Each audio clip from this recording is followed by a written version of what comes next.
Les réponses que vous apportez depuis tout à l'heure montrent, je crois, que vous ne mesurez ni l'urgence ni l'ampleur de ce qui attend nos collectivités comme nos concitoyens et nos entreprises en matière de facture énergétique, et cela malgré les nombreuses alertes formulées notamment par toutes les associations d'élus. Les 430 millions d'euros du projet de loi de finances rectificative que vous évoquez ont été arrachés cet été par les parlementaires que nous sommes. Et moins de 8 000 communes vont malheureusement en bénéficier du fait des critères que vous avez retenus.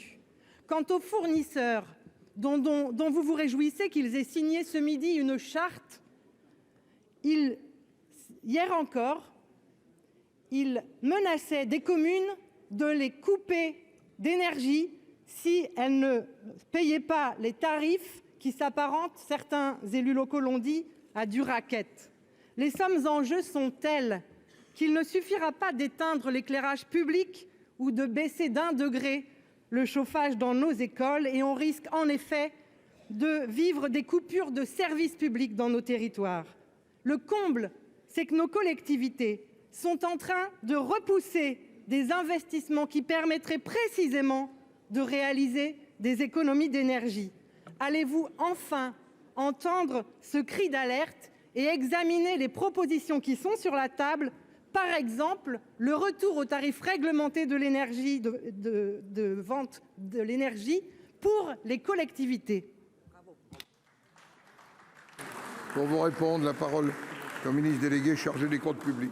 Merci Monsieur le Président, Mesdames et Messieurs les sénateurs, Madame la sénatrice Brulin.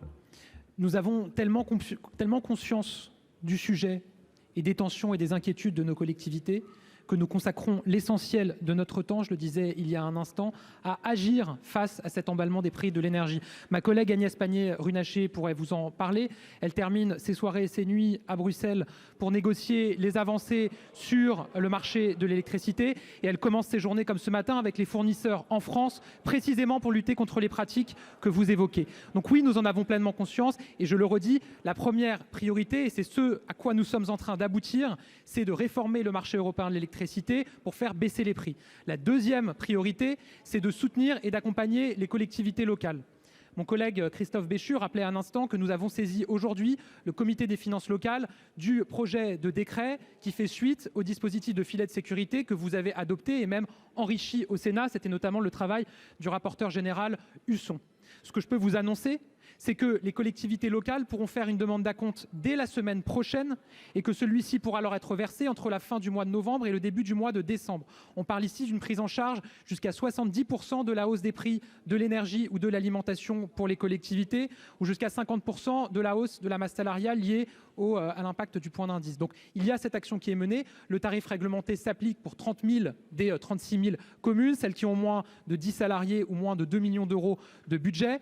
Pour les autres, nous avons fait le filet de sécurité cette année. Nous allons plus loin avec le PLF en prévoyant, Christophe Béchu l'a rappelé aussi, une revalorisation de la DGF de 210 millions d'euros, de sorte que 70% des communes verront leur DGF augmenter l'année prochaine. Et nous continuons à travailler par ailleurs, et je pense que c'est aussi encore un enjeu qui nous réunira dans l'examen du PLF, à de nouveaux dispositifs qui pourraient s'inspirer aussi du filet de sécurité pour soutenir, là encore, les collectivités face à ces difficultés liées au prix de l'énergie.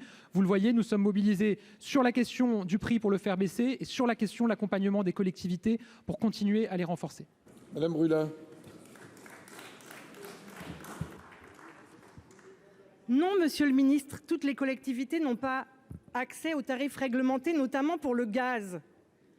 Et ce tarif réglementé va bientôt disparaître pour tout le monde. En juillet 2023, il est question qu'il n'y en ait plus pour personne. Vous pourrez faire signer toutes les chartes que vous voulez. Si vous nous démunissez, si vous démunissez la puissance publique de moyens d'agir, il ne se passera qu'une accélération des phénomènes que nous connaissons aujourd'hui.